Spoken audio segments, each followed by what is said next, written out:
Abra comigo a Bíblia no capítulo de número 8 do Evangelho de Lucas. Lucas, capítulo de número 8. Nós vamos ler a parábola inteira, porque essa parábola ela é muito fácil. Entre várias parábolas de Jesus, essa é uma das mais fáceis. E eu vou explicar por que ela é fácil. Porque a interpretação da parábola Jesus deu, coisa que ele não fazia com frequência. Jesus não dava a interpretação da parábola, mas essa ele deu. Então ela é fácil, os pastores gostam muito dela, porque não dá para inventar muito. Porque o próprio Jesus já deu a interpretação, então você não pode interpretar de outro jeito. Vamos ler, capítulo de número 8, versículo de número 1. Depois disso, Jesus ia passando pelas cidades e povoados, proclamando as boas novas do reino de Deus. Os 12 estavam com ele, e também algumas mulheres que haviam sido curadas de espíritos malignos e doenças. Maria, chamada Madalena, de quem havia saído 7 demônios, Joana, mulher de Cusa, administrador da casa de Herodes, Susana e muitas outras. Essas mulheres ajudavam a sustentá-los com os seus bens. Reunindo uma grande multidão e vindo a Jesus gente de várias cidades, ele contou esta parábola. O semeador saiu a semear. Enquanto lançava a semente, parte dela caiu à beira do caminho. Foi pisada, e as aves do céu comeram a semente. Parte da semente caiu sobre pedras, e quando germinou, as plantas secaram, porque não havia umidade. Outra parte caiu entre espinhos, que cresceram com ela e sufocaram as plantas.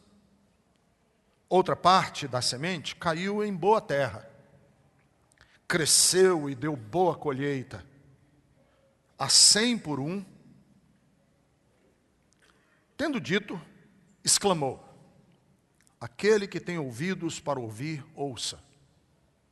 Seus discípulos perguntaram-lhe o que significava aquela parábola.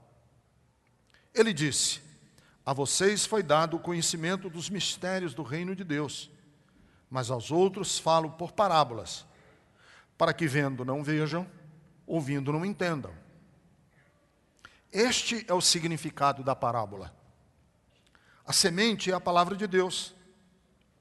As que caíram à beira do caminho são os que ouvem, e então vem o diabo e tira a palavra do seu coração, para que não creiam e não sejam salvos. As que caíram sobre as pedras são os que recebem a palavra com alegria. Quando a ouvem, não têm raiz. Creem durante algum tempo, mas desistem na hora da provação. As que caíram entre os espinhos são os que ouvem, mas ao seguirem seu caminho, são sufocados pelas preocupações, pelas riquezas e pelos prazeres desta vida, e não amadurecem. Mas as que caíram em boa terra são os que, com coração bom e generoso, ouvem a palavra e retêm e dão fruto com perseverança. Amém. Até o versículo 15. Deus querido, ajuda-me. Dá-me da tua graça. Ajuda Bethesda, ajuda o povo que está aqui. Que hoje eu seja esse semeador. Mas que o teu Espírito trabalhe nos corações, transformando corações, para que a palavra caia em corações arados, preparados, e ela frutifique para a tua glória. não para a glória do homem. Nós nada merecemos e nada temos de ti, que não seja pela graça. Portanto, faz assim, pela graça do Senhor. Eu te peço em nome de Jesus. Amém. Bem, essa aqui é uma história que Jesus contou, porque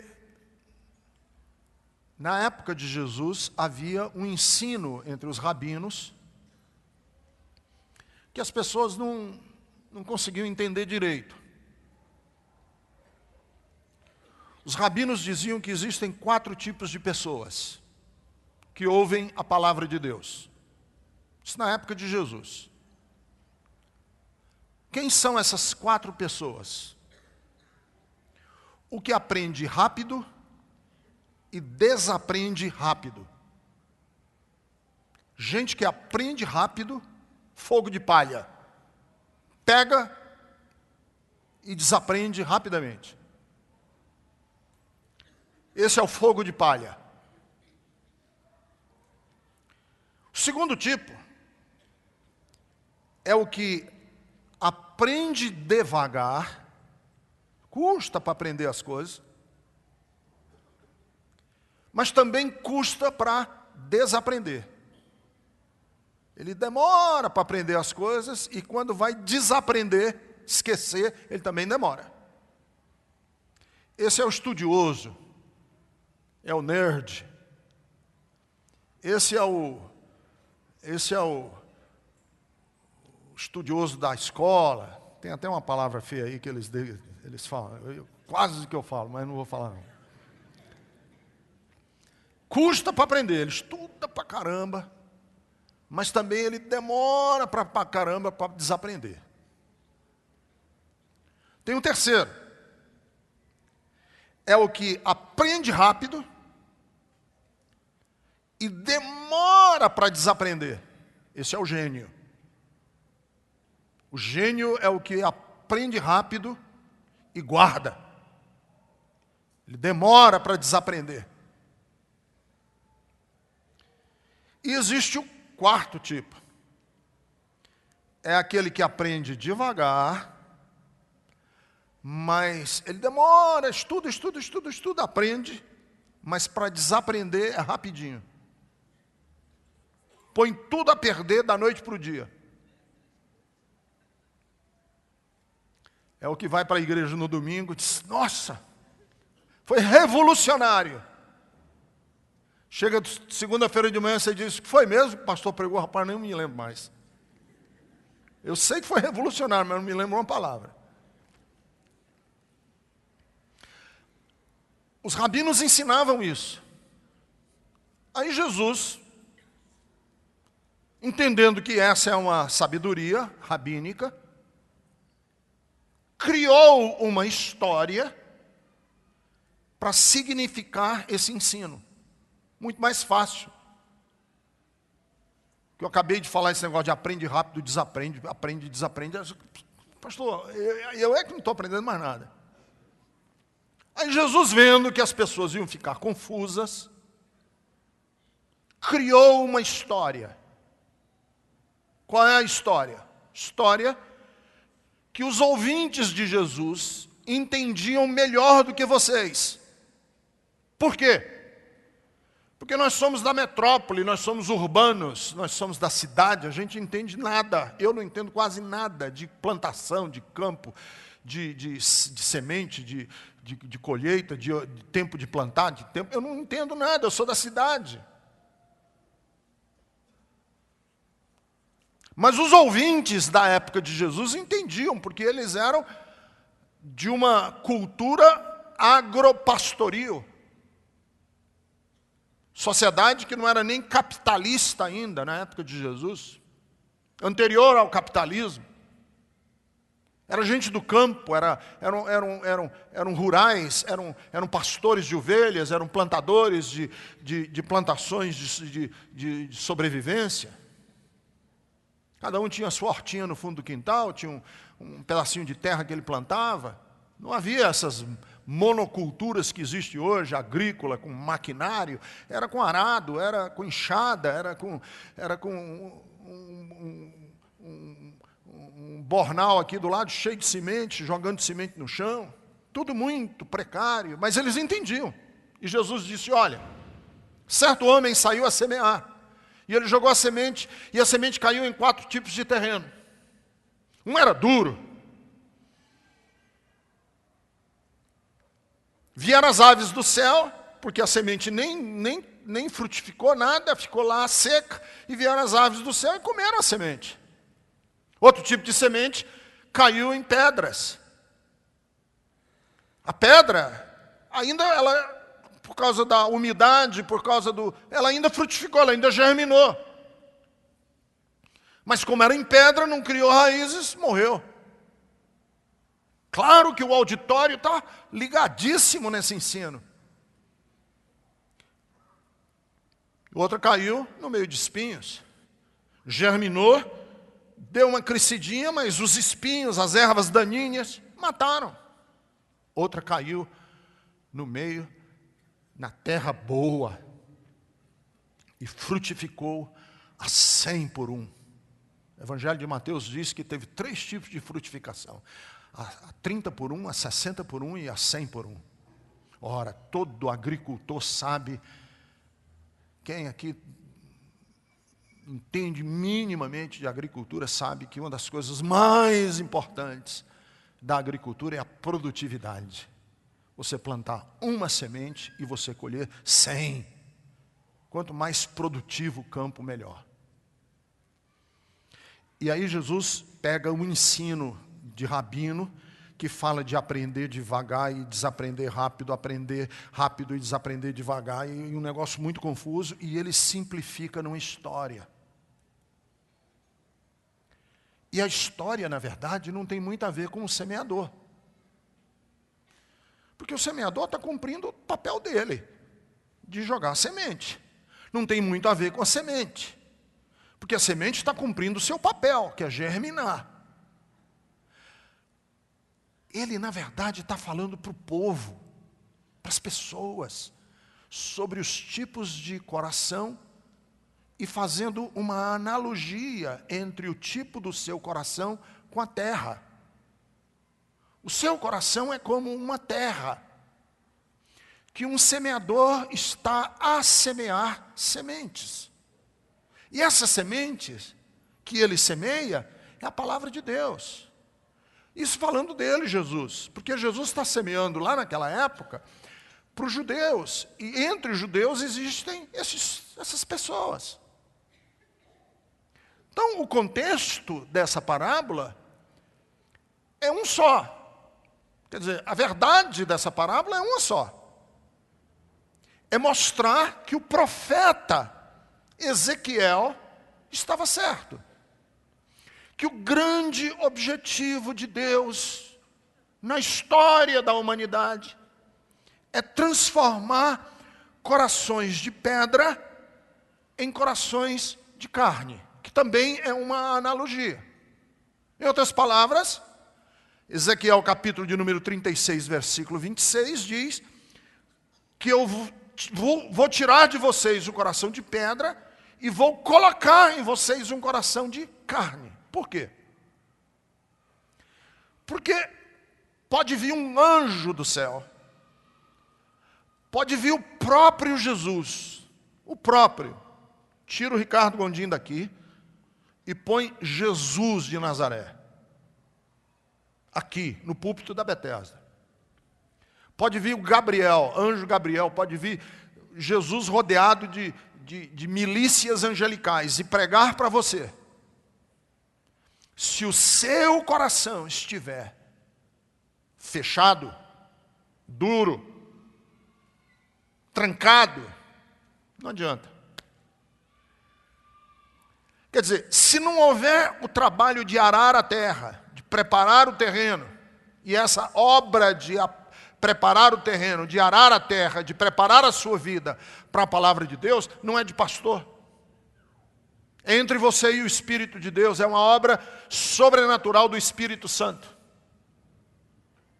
O pastor é o semeador, ele semeia. Mas se o coração está trancado, não tem jeito. Não tem jeito. É adolescente, eu gosto de fazer essa comparação. É adolescente que os pais chamam para ir comer no shopping. Vamos hoje comer lá na praça de alimentação do shopping. Chega lá na praça de alimentação do shopping, o pai diz assim, você vai comer o quê? Ela quer um McDonald's. Não, McDonald's não. McDonald's não. Sair de casa para comer McDonald's aí também é demais. Aí o pai diz assim, você vai comer comida mineira, que tem um restaurante de comida mineira, no shopping, você vai comer comida mineira. Aí a adolescente diz, não, eu quero McDonald's. O pai diz, não, comida mineira, McDonald's, comida mineira. O pai diz, eu sou seu pai, eu estou pagando e você vai comer comida mineira.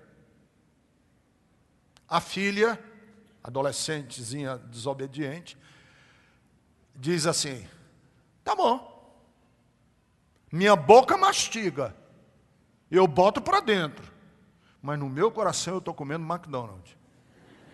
Não tem jeito. Quando a pessoa rejeita, não tem jeito. Porque a semente é de boa qualidade. Não é? Caindo, é uma boa semente. Caindo em bom terreno, ela dá 100 por 1. O problema não é a semente. O problema não é o semeador, ele está fazendo o trabalho dele. O problema é com que coração você recebe. Então, aqui, como eu disse, não tem muito o que inventar no texto, porque o Jesus já deu a interpretação, está dada. Coração trancado, ela nem germina, a semente, porque o coração está trancado. Vêm as aves do céu, e que aves do céu são essas? É o diabo, que vem e rouba do coração da vida, da pessoa, aquela verdade. O coração de pedra, Jesus disse, é aquele que é raso. Coração de pedra, só tem uma camadinha de areia em cima, embaixo é pedra, é raso. Pessoas rasas. A semente germina, mas ela não consegue criar raízes, porque bate na laje. E ela morre. Tem gente que é assim. E Jesus disse, por que o coração é de pedra? Ele mesmo dá a interpretação, ele diz, olha, as que caíram sobre as pedras são as que recebem a palavra com alegria, ouvem, creem durante algum tempo, mas desistem na hora da provação. As dificuldades da vida. Provação, dificuldade, tribulação. Quantas pessoas já conheci na minha vida? Que já ouviram a palavra de Deus, eram fervorosos para Deus, uma espiritualidade intensa. Aí aconteceu um desastre, uma tragédia, um câncer, uma morte.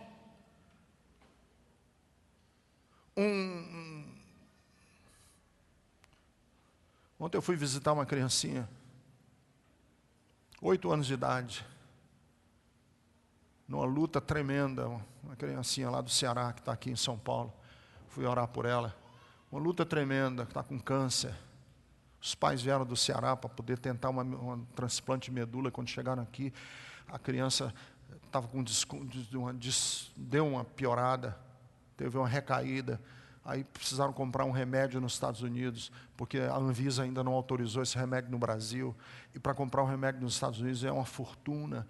E aí fizeram uma campanha no Facebook. E aí conseguiram dinheiro, mas quem traz o remédio, porque não pode mandar por correio. Aí tem uma pessoa nos Estados Unidos que vai pegar um avião para vir para cá. E aí tem que tomar um remédio, esperar ver se o remédio reverte a recaída da criança para ela poder fazer um transplante. Se fizer um transplante, são mais 5 anos que tem que esperar. E os pais, dentro de um flat desse tamanhozinho. E eu pensei, quanta tribulação, quanta luta. E a criancinha com o cabelinho todo, já perdeu todo o cabelinho por causa da quimioterapia, deitada na cama. Eu falei, quanta tribulação para esse casal, quanta luta. Porque não é só a luta da doença, tem que lutar com o governo, tem que entrar com a liminar no governo para poder conseguir o remédio, tem que o juiz, e tem que ter o desembargador, meu Deus, quanta luta. E você sabe o que foi que eles me disseram lá? Nós tentamos internação no Sírio-Libanês, não tem vaga, todos os leitos tomados. Tentamos no SUS, todos os leitos tomados. Que luta, que tribulação dessa família com a criancinha que não tem 10 anos de idade. Jesus disse, aqueles que ouvem a palavra, até frutificam. E a minha oração para esse casal ontem foi esse, que a tribulação não roube, que a tribulação não gere um sentimento de amargura, que rouba a nossa relação com Deus. Esse tem sido o meu esforço de pregar aqui para vocês domingo após domingo. Para não gerar ilusões falsas, mágicas no coração de vocês, porque se você não tem um evangelho que tem raízes, quando vem a tribulação, ele morre dentro da alma da pessoa. Tem o outro tipo de terreno que ele falou que eram dos espinhos. E Jesus deu a interpretação. Quem são as pessoas que são como um terreno cheio de espinhos? São aquelas pessoas que a semente cai no coração, a semente começa a germinar, e aí Jesus disse, vem outra coisa, que é o oposto da tribulação. É o outro extremo. Vieram as riquezas, os prazeres. Como é fácil a gente perder o elan. Eu conheço milhares de pessoas na minha história de pastor, que outrora já foram fervorosos, outrora já foram vivos na sua espiritualidade, uma espiritualidade viva com Deus, começaram a ganhar dinheiro. Eu conto isso num dos livros que eu estou escrevendo, que eu visitei uma família determinada vez, eu não vou contar mais detalhes, que eu não quero expô-los. Cristãos fervorosos, enfim, a família se desmanchou toda. O marido largou da mulher, foi viver com a secretária, e eu fui visitar a esposa, eu e a Jerusa, uma tarde de quarta-feira.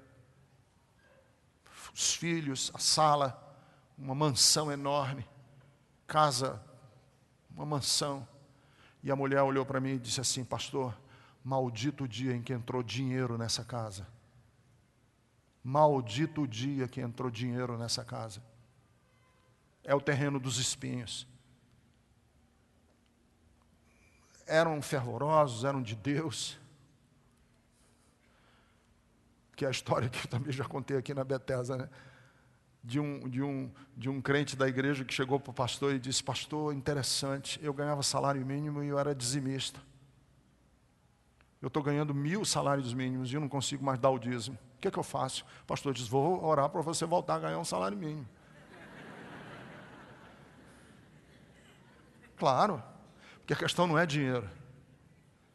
A questão não é dinheiro, a questão é com que grandeza você enfrenta a vida, com que nobreza, com que dignidade.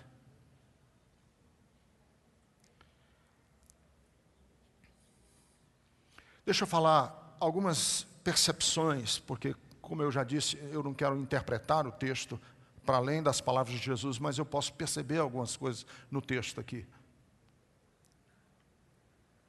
O que Jesus quer nos mostrar com essa parábola, além dos tipos de terreno?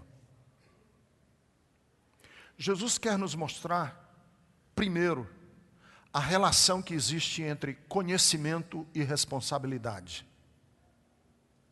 Conhecimento e responsabilidade. O conhecimento superficial, descompromissado, conspira contra a nossa alma. Todo conhecimento superficial e descompromissado conspira contra a nossa alma.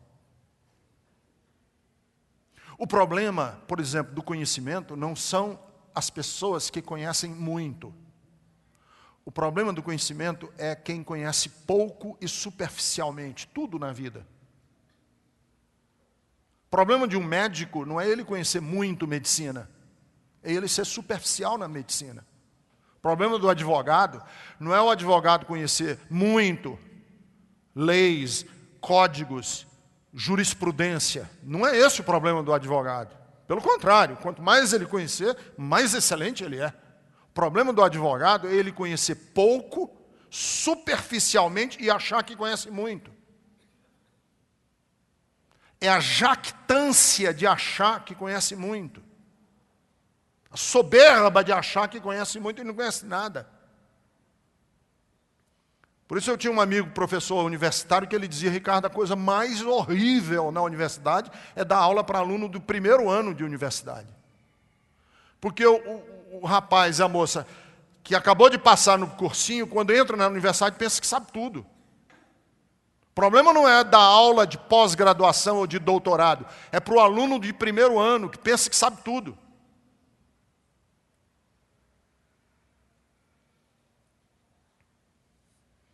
Por isso é que o texto diz, no versículo de número 10, nas palavras de Jesus, quando ele diz assim: vendo não vejam, e ouvindo não entendam. Por que eu estou contando essas parábolas? Para que algumas pessoas não entendam, e não vejam, e não percebam, porque se eles perceberem com a atitude que eles têm, isso vai ser ruim para eles. Se você entender e a atitude da sua alma estiver de ruim, você entendeu, mas o seu coração continua torpe. A condição da sua alma continua ruim. Isso é mal para você. Por que é mal? Porque para um coração que é de pedra, pode vir a semente que for, ela não dá nada. Para um coração que é superficial e raso, uma vez a primeira leva de sementes morrendo, pode jogar quanta semente quiser depois, que não vai mais dar nada.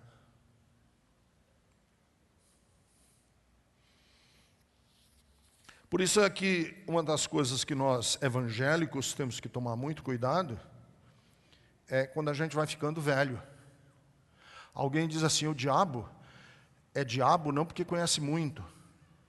O diabo é diabo porque é velho. E eu tinha um pastor lá no Ceará que dizia assim: a coisa mais horrível do mundo é crente velho. Por quê? Porque quanto mais você sabe e você não muda de alma, o seu saber conspira contra você. Você começa a usar a Bíblia para legitimar o comportamento errado.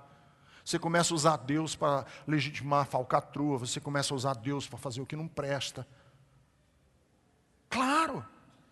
Quantas pessoas você conhece que é assim? Que são assim? Que usa o conhecimento que tem para justificar o que não presta. E isso em todos os sentidos. Então, é assim, isso é importante, e que Jesus quis dizer é que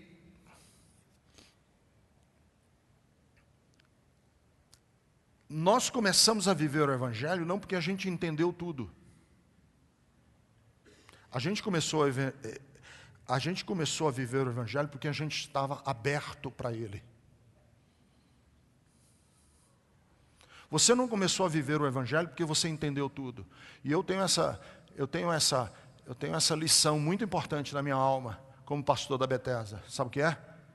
Tem gente que diz assim: pastor, eu estou apaixonado por Jesus. Tem 2 vezes aqui a Bethesda, eu já amo Jesus de toda a minha alma. Eu digo: mas você ainda não entendeu nada.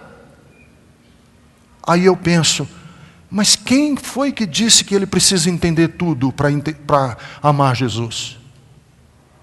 E quantas pessoas eu conheço que entendem muito e não amam? É a condição da alma, do coração. Está duro, é inflexível, é cínico, é sarcástico. Como é que está a sua alma? É cheio de reservas? Como é que está o seu coração? Uma outra coisa muito interessante dessa parábola, que eu saco, eu tiro como lição, é que tudo na nossa vida, tudo, depende da perseverança. Tudo na nossa vida depende da perseverança. Em tudo na vida, busque a rainha de todas as virtudes. Qual é a rainha de todas as virtudes? Perseverança. Sem perseverança, nenhuma virtude tem valor nenhum.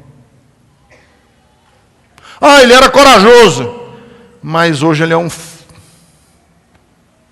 covarde.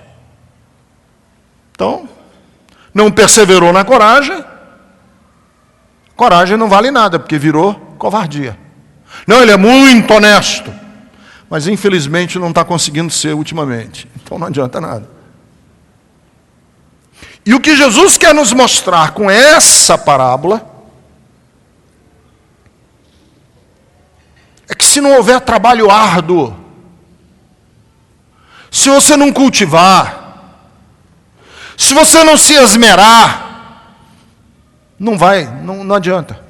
Nem a palavra de Deus, que é viva e poderosa, mais penetrante do que espada alguma de 2 gumes, que é como martelo que esmiuça a pedra, a palavra de Deus que é símbolo da encarnação de Deus entre nós, porque a palavra se fez carne e habitou entre nós, a palavra de Deus que é a palavra que gerou céus e terra, a palavra que criou o mundo, porque foi pela sua palavra que o mundo foi criado, esta palavra poderosíssima, não adianta nada.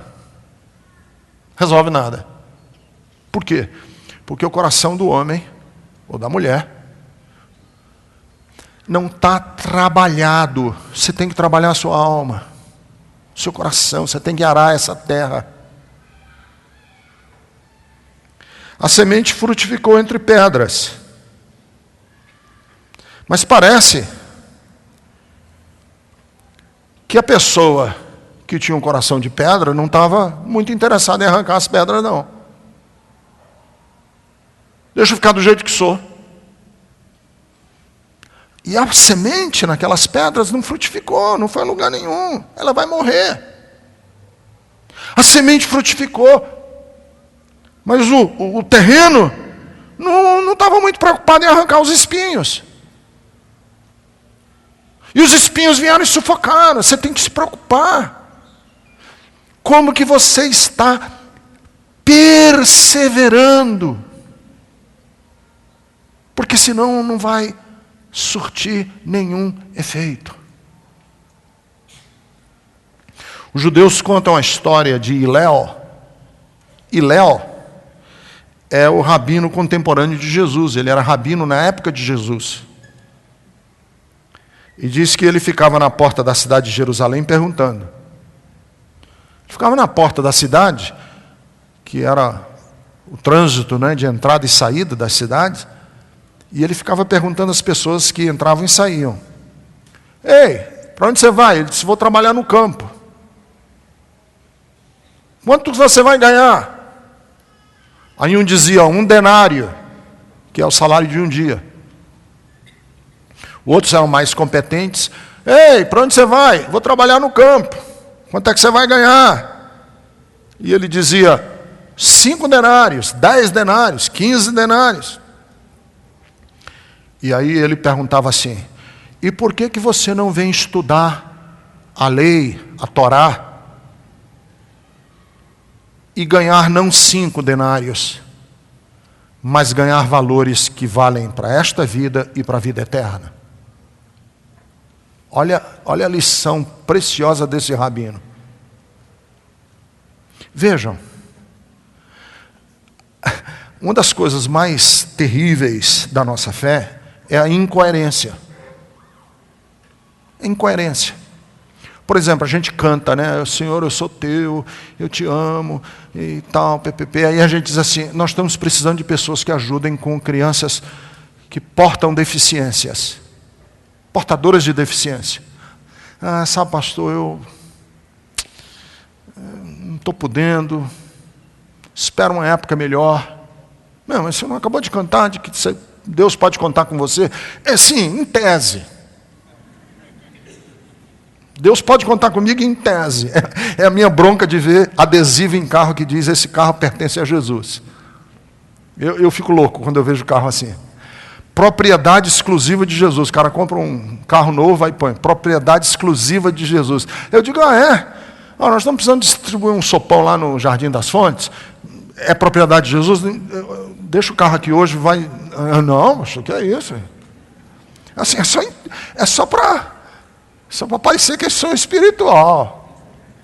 E o meu carro não é de Jesus, ele é meu. Mas para dar uma de bacana, aí eu ponho esse adesivo que todo mundo acha que eu sou super crente. A gente diz assim: eu amo a Deus, mas as nossas prioridades são ganhar denários. Não são valores eternos. Claro, é o rabino na porta da cidade. Quanto você vai ganhar? Vou ganhar 2, vou ganhar 5. Ele diz: e por que você não se preocupa em ganhar valores que valem para esta vida e para a vida eterna? Por que é que na obra de Deus e para os valores de Deus, nós só damos o tempo residual, o sobejo? Cara, não fala que você ama a Deus e que o seu coração é de Jesus e que você valoriza mais o Corinthians do que Jesus. Claro. E olha que eu sou corintiano. Mas eu digo para o meu filho: eu sou só de folia, porque Corinthians não põe um prato de arroz na minha mesa. E eu não gasto 2 minutos do meu tempo me preocupando com o Corinthians, enquanto os caras estão ganhando dinheiro e gastando dinheiro com iate, com mulher e com milhões de dólares, eu ficar arrancando meus cabelos por causa de time de futebol. Por que nós valorizamos certas e determinadas coisas e outras nós não valorizamos? É por isso que cresce espinho no nosso terreno. É por isso que o nosso terreno fica de pedra. É por isso que porque a gente fala certas coisas que a gente não vive.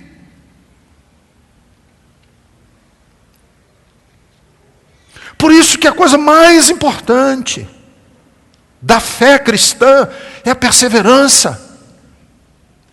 Ame a Deus.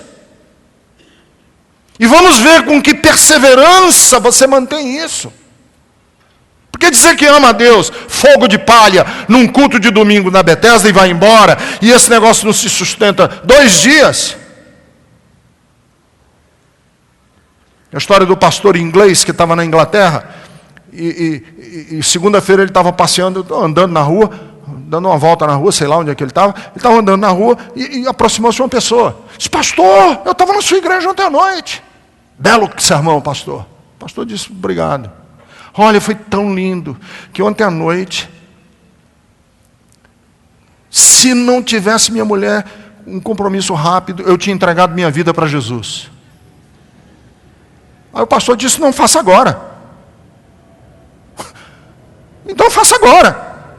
Ele disse: não, mas já passou.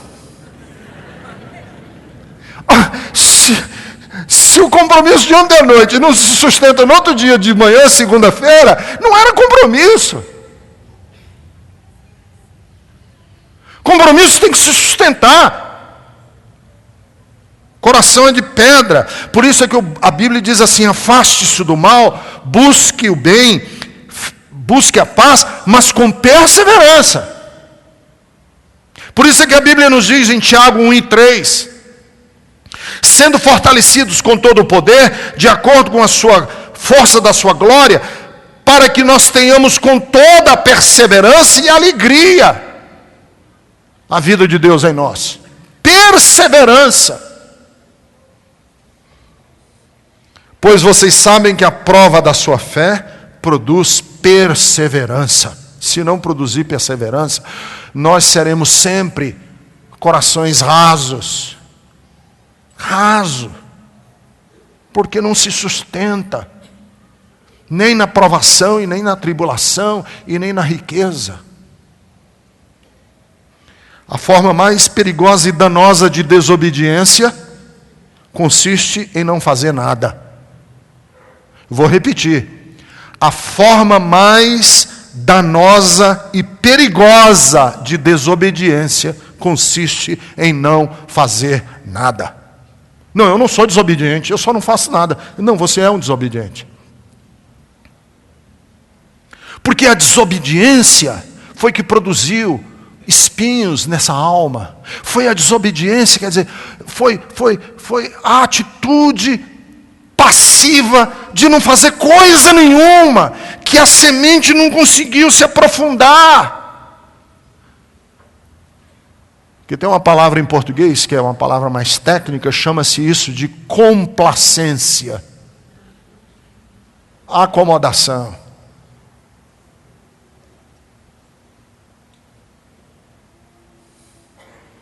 Os que estavam cearenses deitados numa rede, debaixo do coqueiro.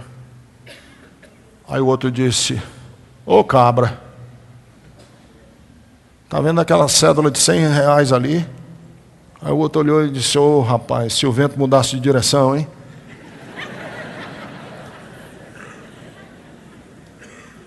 Complacência, fazer nada.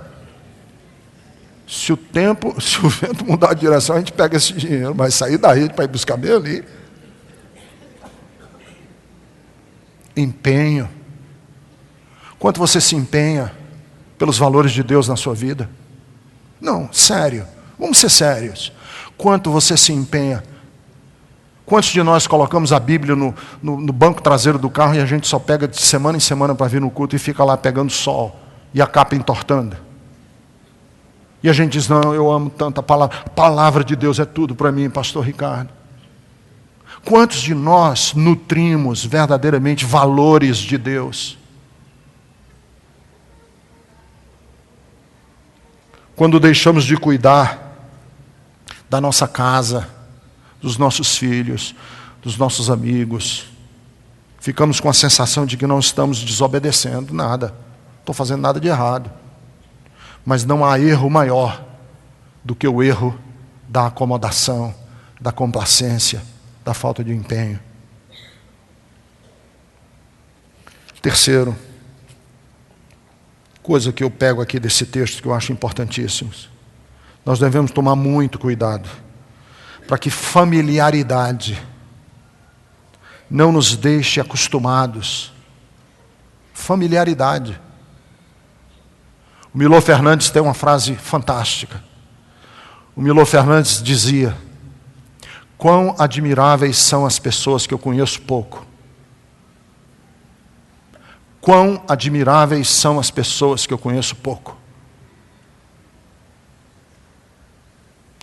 O diabo só tirou a semente do coração duro. É a única circunstância que o diabo tira a semente. Que coração duro é esse?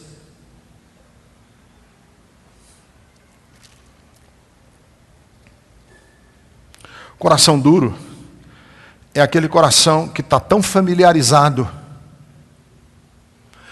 ele está tão absolutamente familiarizado com os jargões, com as frases, com os clichês, ele está acostumado com a linguagem, que a palavra de Deus não consegue sequer germinar. Ela é alimento do diabo. Porque o coração está familiarizado demais. Nos familiarizamos demais. Tem gente que está tão familiarizado com tudo que perdeu respeito, que perdeu reverência. Teve uma vez aqui na Bethesda que eu estava pregando e a pessoa foi lá fora, comprou uma pipoca, sentou e ficou comendo pipoca na hora do louvor.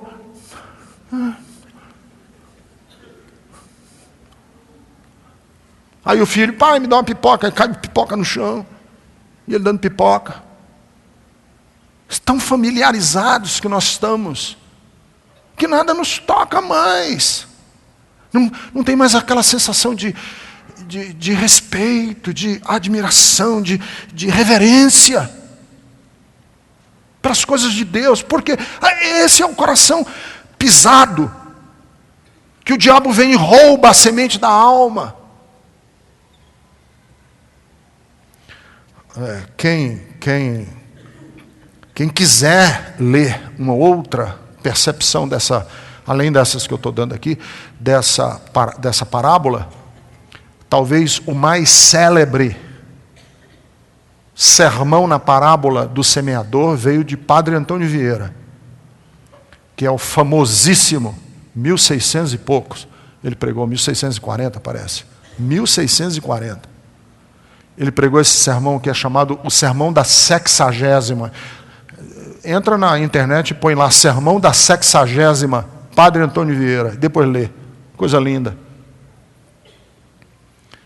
E o padre, ele vai por um outro caminho que eu não fui aqui, mas no fim do Sermão da Sexagésima, ontem eu li para poder, ele conta que havia 2 pregadores em Coimbra, em Portugal, e que os eruditos da Universidade de Coimbra discutiam quem era o melhor pregador. Ainda tem hoje, né? Isso foi 1600, mas ainda tem hoje. Fica um dizendo assim, você gosta mais do fulano ou do Beltrano? Eu gosto mais do sermão do Beltrano, não, eu gosto mais do Cicrano. O Beltrano prega muito bem, o outro, mas o Cicrano, puxa vida, ele é um grande pregador. Tem essa discussão ainda hoje.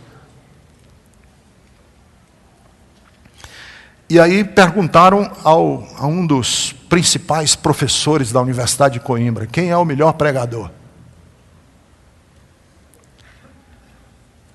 Aí ele respondeu, eu vou ler ipsis literis, como o Padre Antônio Vieira diz assim. Entre 2 sujeitos tão grandes, não me atrevo a interpor juízo.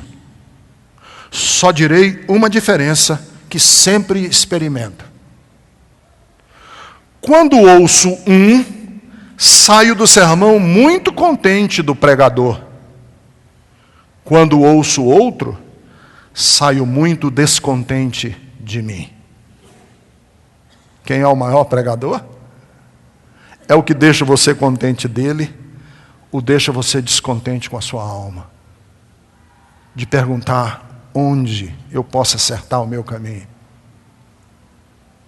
Jesus ensina essa parábola, queridos, para que você não viva contente com a sua superficialidade, que você não viva contente com os prazeres desse mundo, achando que a riqueza, os prazeres e as coisas desse mundo não conspiram contra a sua alma, conspiram sim. Lembrem-se, Jesus tem uma conversa entre evangélicos que está errada. Os crentes evangélicos desse país dizem assim, já ouvi isso milhares de vezes. Dinheiro é uma força neutra, depende do que você faz com ele. Negativo. Jesus deixou claro que chamou ao dinheiro de um Deus. Jesus chamou ao dinheiro de mamon. Ele conspira contra a sua alma, contra a minha, contra a Betesda. É um Deus que se... E aí Jesus diz aqui, na parábola do semeador, a semente caiu nos espinhos. E que espinhos são esses? Jesus dá a interpretação. As riquezas e os prazeres desta vida conspiram contra você, ele não é neutro. Você tem que lutar contra ele, você tem que ir contra ele. Que se você não for contra ele, ele mata você. Ele é um Deus que destrói, que arrasa. Eu vou encerrar. Eu fui para uma conferência muitos anos atrás na Holanda, há vários anos. Eu sei que faz já muito tempo, porque foi na véspera de Hong Kong ser transferido para a China. Vocês sabem que Hong Kong era um território inglês, mas havia um acordo que de um determinado tempo ia voltar para a China. E chegou o tempo e os ingleses devolveram Hong Kong para a China. Eu estava numa conferência, fazia poucos dias, e dentro de poucos dias ia acontecer essa transferência. E tinha um pastor de Hong Kong na conferência. E eu quis almoçar com ele. Deu um intervalo lá da conferência, eu fui sentar com ele. E eu fiz uma pergunta para ele. Eu disse assim, a China O território da China tem mais de 1 bilhão de habitantes. 1 bilhão de habitantes. Hong Kong é uma cidade, menor do que São Paulo, é uma ilha, pequenininha. Mas a riqueza desta ilha é maior do que a riqueza da China toda. Aí eu fiz a pergunta: quem vai influenciar quem? É a China que vai influenciar a ilhota? Ou é a ilhota que vai influenciar a China? E esse pastor chinês falou uma coisa para mim que eu nunca mais vou esquecer. Ele disse: Ricardo, a humanidade ainda está por ver um rei, um país, uma nação, uma igreja, um partido político, uma família que consiga resistir o poder avassalador do dinheiro. Passados tantos anos, quem influenciou quem? A história já mostrou. A China hoje é o maior país capitalista do globo. É uma economia que já rivaliza com a economia norte-americana. A ilhota influenciou. Por que eu estou dizendo isso? Porque não acreditem, queridos, que não existem forças conspirando contra você, contra a sua alma. Existem sim. E essas forças, se nós não resistirmos, vão nos deixar como um desses terrenos.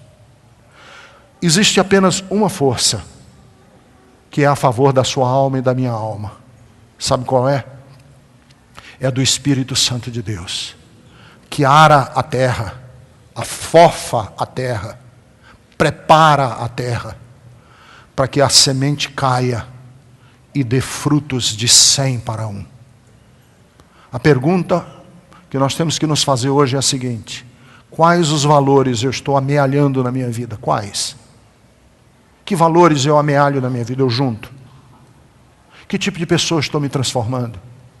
Ir numa igreja evangélica, em que isso está me tornando uma pessoa mais humana, mais dócil, mais elegante, mais íntegra, mais verdadeira? Em que?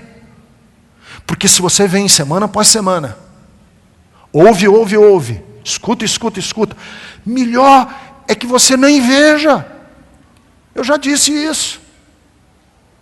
Para algumas pessoas é melhor que nem põe os pés aqui.